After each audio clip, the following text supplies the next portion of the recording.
Hey, it's Kia. Okay, so I have another fragrance to talk about.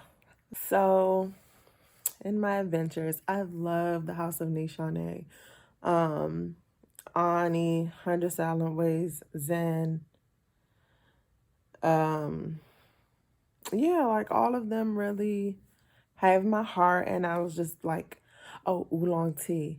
Now, I don't have the Nishane oolong tea, but I have an inspired fragrance of Oolong Sha. I'm sorry. The name of the Nishane fragrance is Oolong Sha, and the inspired fragrance by Dua is Oolong Tea. Excuse me, there was air trying to come up.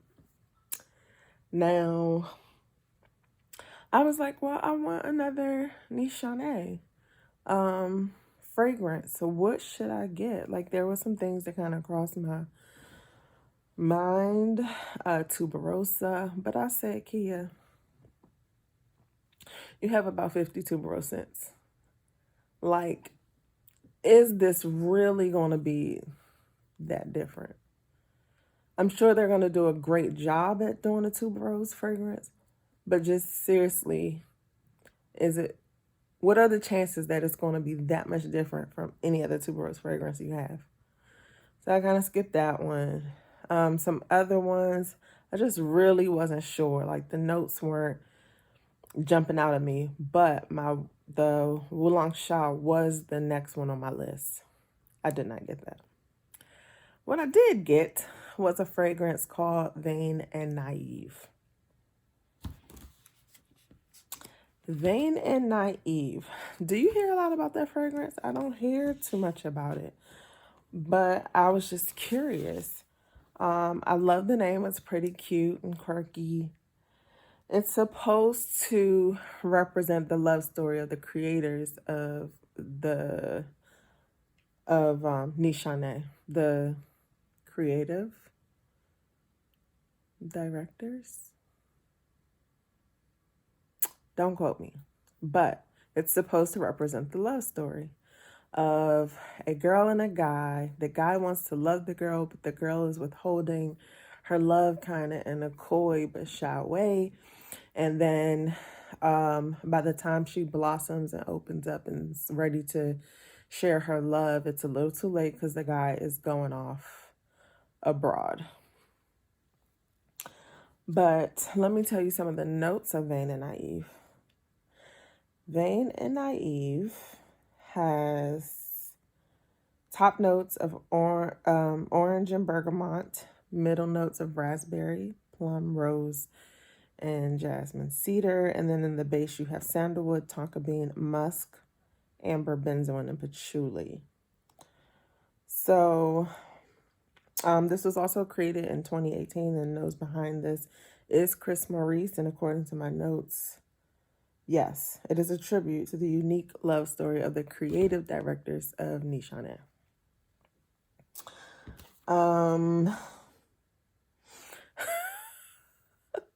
So I didn't hear too much about it. And when people would talk about it, they'd be like, oh my gosh, it's a nice rose scent.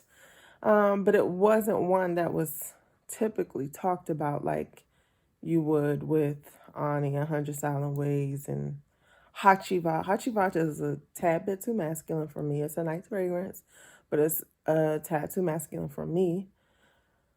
And then maybe one or two others, but didn't really get a good sense of what Vain and Naive was about. So I went ahead and just blind bought it.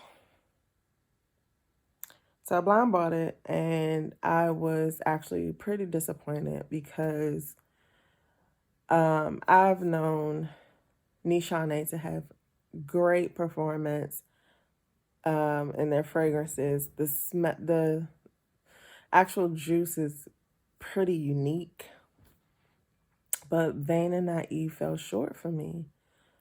It came off very light rosy scent, a hint of fruit.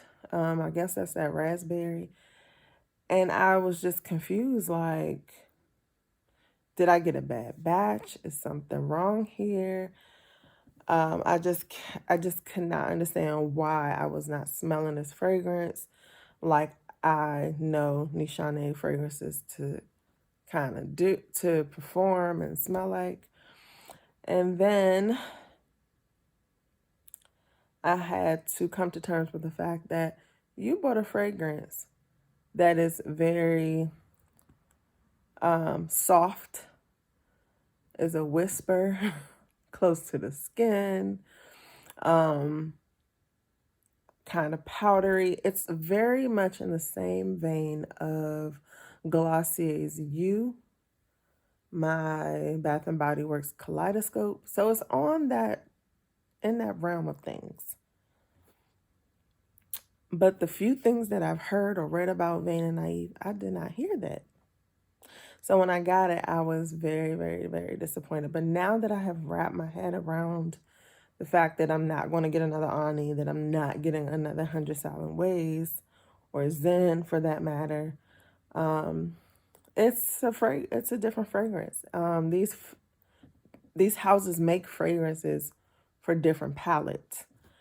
And so this might not have been one that I really wanted, but I don't have many of those types of fragrances in my collection. So I'm not too upset. It's just not what I was going for at the time, and one that I would not want to pay that much money for. So do not let people shame you for being on a hype train.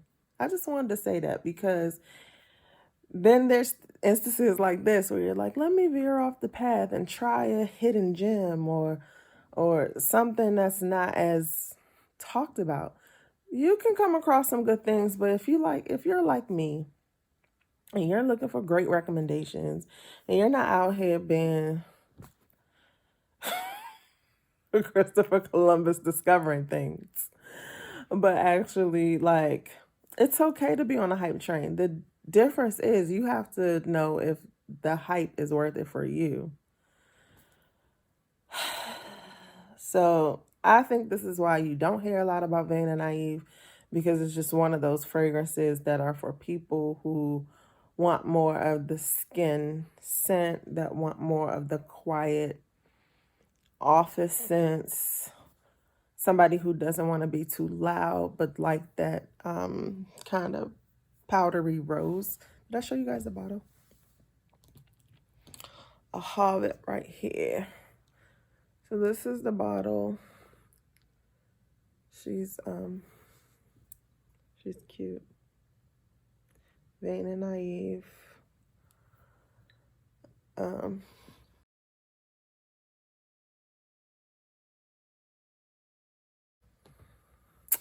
So that is my experience with that fragrance. So for the most part, unfortunately, due to my coins and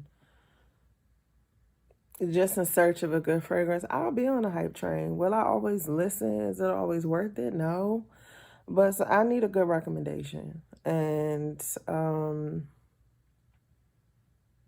if it's worth talking about, sometimes it is. Sometimes you may not always hear about something, but just don't be ashamed for being on the hype train. Okay? That's all I want to say.